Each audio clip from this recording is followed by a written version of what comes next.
नमस्कार भाइयों, आप सभी को दुख के साथ सूचित किया जाता है कि पिछली 16 मई को हमारे धुरंधर मेन किसान नेता भाई प्रदीप धनखड़ जी का स्वर्गवास हो गया, निधन हो गया, वो शहीद हो गए। इसी धरने पर यहीं पर बैठे हुए थे और वो हमेशा से न्यूनतम समर्थन मूल्य के लिए, फसलों की न्यूनतम समर्थन मूल्य के लिए लड़ते रहे और उनकी संस्था का नाम था अखिल हरियाणा न्यूनतम समर्थन मूल्य संघर्ष समिति।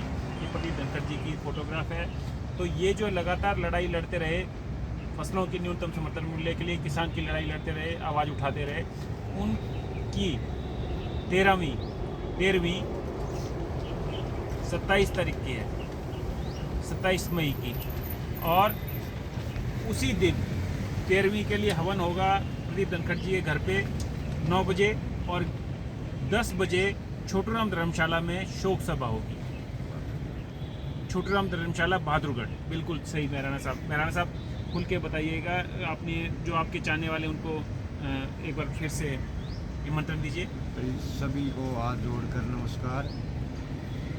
और सभी से नम्र निवेदन है कि किसान ज़्यादा से ज़्यादा पहुँचो और प्रदीप धनखड़ भाई के बारे में ज़्यादा से ज़्यादा अपने विचार रखो।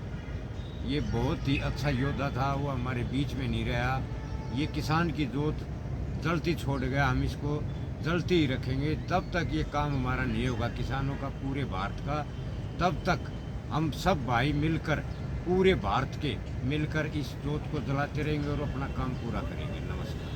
तो ये विजेंद्र मेहराना जी, इन्होंने कहा कि न्यूनतम समर्थन मूल्य की लड़ाई लड़ते हुए हमारा एक योद्धा शहीद हो गया और उसकी लड़ाई को हम यूं ही कायम रखेंगे, यूं ही ये जोत जलती रहेगी, किसान की जोत, ये सेक्टर 9 पे।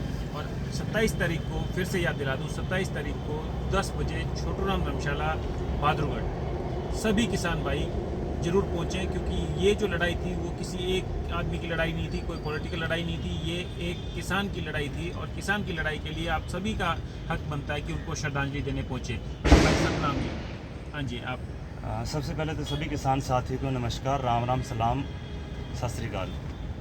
जो हमारे प्रदीप धनखड़ साहब थे, वो एमएसपी की गारंटी के कानून के लिए यहाँ 18 महीने से भी ऊपर का समय हमारा लगातार तपती गर्मी में, ठंड में बैठे रहे। और अब जब 50 डिग्री का सेल्सियस तक का तापमान पहुंचा, तो उस दिन 16 तारीख से पहले 14 तारीख को उनको थोड़ी पेट में तकलीफ़ हुई और उनको डॉक्टर के पास ले जाया गया।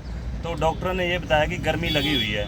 तो उसके बाद डॉक्टरों ने उनको कहा कि आप जाओ घर और आराम आ जाएगा, लेकिन आराम नहीं आया। फिर उनको हॉस्पिटल लेके जाया गया।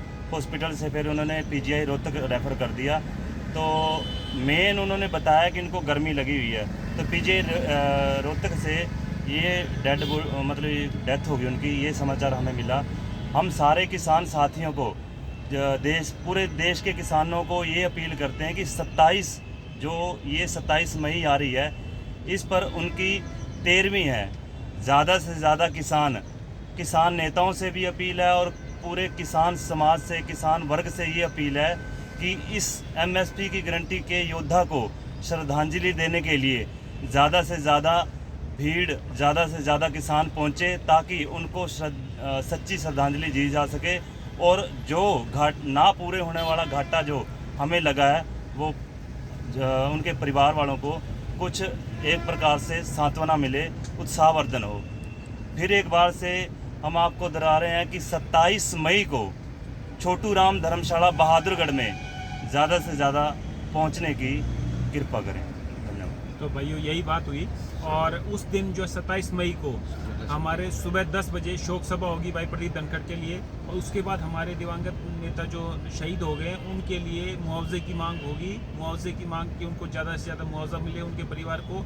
और क्योंकि ये पहले नेता हैं, किसान तो बहुत शहीद हुए, लेकिन ये पहले किसान नेता हैं जो धरने पर लगातार जो किसान नेता जो जब आंदोलन स्थगित करके चले गए, उसके बाद भी एमएसपी की लड़ाई के लिए लगातार सेक्टर 9 चौक बहादुरगढ़ पर बैठे रहे, जहाँ पे हम बैठे हुए हैं, जिस जगह पिलर नंबर 799 पर। और वो लड़ाई जारी रखी, जोत जलाई रखी किसान की, और कहा कि जो नेता वापस आएंगे जो 1 महीने के लिए स्थगित करके गए हैं, तो उनके इंतजार में हम बैठे हुए हैं। तो ये ऐसे जुझारू नेता वो कहते थे कि ये जो कब तक चलती रहेगी, 2024 2026 तब तक चलती रहेगी जब तक एमएसपी का कानून नहीं बन जाता। एमएसपी पर गारंटी कानून चाहिए, कोई कमेटी नहीं चाहिए, ये इनकी मुख्य मांग थी। और इसी मांग के साथ ये धरना लगातार जारी है, ऐसे ही चलता रहेगा। लेकिन आप लोगों से विनम्र विनती है कि सभी भाइयों से हाथ जोड़ के विनती है कि ज़्यादा से ज़्यादा संख्या में 27 तारीख को छोटू राम धर्मशाला में पहुँचें, क्योंकि 10 बजे वहाँ पे शोक सभा शुरू होगी और 12 बजे एसडीएम को ज्ञापन देंगे, जिसमें हमारी मुख्य मांगें होंगी कि एक तो जो हमारे शहीद किसान नेता हैं उनके लिए 50 लाख का मुआवजा दिया जाए उनको श्रद्धा के सुमन के रूप में, और उनके नाम पे एक चौक का नाम भी प्रदीप धनखड़ जी के नाम पे किया जाए। ये हमारी मुख्य मांगे रहेंगी। सभी भाई ध्यान करें, 27 तारीख को ये ज्ञापन देंगे। सभी भाइयों से अनुरोध है, सब इकट्ठा होने के बाद सभी सलाह करेंगे, जो भी कुछ निर्णय होगा। और जो अगर कोई बात होती है तो उसमें सभी इकट्ठा होकर वहाँ पे सलाह करेंगे कि आगे इसके बाद क्या करना है, क्योंकि ये मेरी जो विजेंद्र मैराना जी की या सतनाम की या कुछ गिने चुने नेताओं की या किसान लोगों की लड़ाई नहीं है। ये लड़ाई है आम किसान की। तो सभी भाइयों से हाथ, पूरे भारत के किसान की, तो हर एक भाई, हर एक किसान भाई, किसान मजदूर भाई से विनती है कि 27 तारीख को छोटू राम धर्मशाला में 10 बजे पहुँचें, क्योंकि वहाँ पे अपने भाई किसान दिवंगत नेता प्रदीप धनखड़ जी की उनको श्रद्धांजलि दी जाएगी और उनकी शोक सभा है। उसके बाद में 12 बजे एसडीएम को ज्ञापन दिया जाएगा। जय किसान, जय जवान।